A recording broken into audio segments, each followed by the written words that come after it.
Joining me now, Peter Orszag, former director of the Office of Management and Budget under President Obama, and the former director of the Congressional Budget Office, the world-famous Congressional Budget Office, whose most recent op-ed in the Washington Post is titled, "Don't Blame the CBO for Problems in the House Health Care Bill." Good to have you here. Great to be here.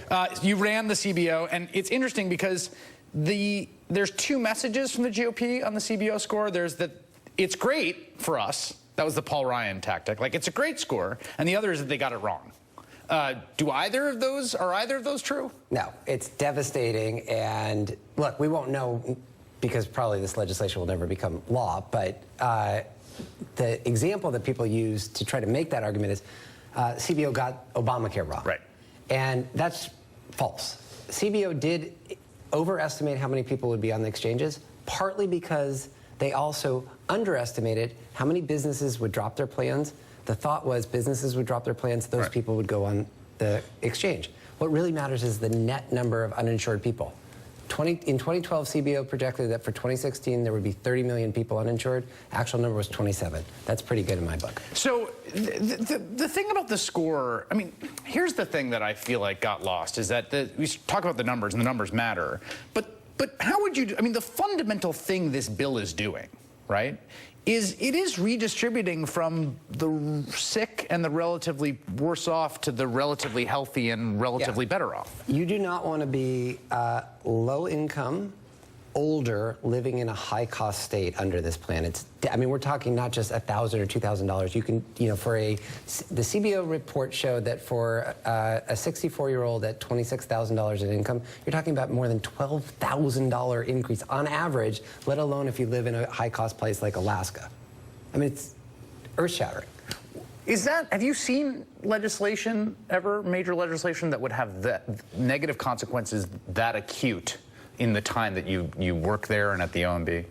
No, because usually what happens is you are revising the legislation to try to avoid those kinds of outcomes. Right. So you're saying that the process is what produced the outcomes here in some ways, right? This thing was put together, it was rammed through, and that's how you get what you see in that CBO score.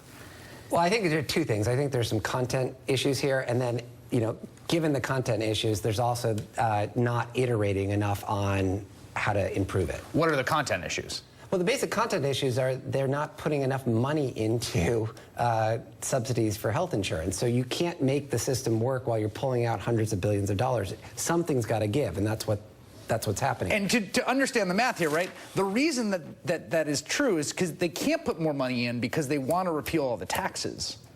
And if they don't want to replace that, right? Right, and they don't want to replace it with new taxes, and then if it doesn't reduce the deficit, then the whole thing is shot because they need CBO to say it reduces the deficit to do the process they want to do. Correct. So what you do is you skinny down the subsidies for individuals, and then that makes it unaffordable for the low-income, older people in high-cost places. How disruptive would this be if this became the law tomorrow?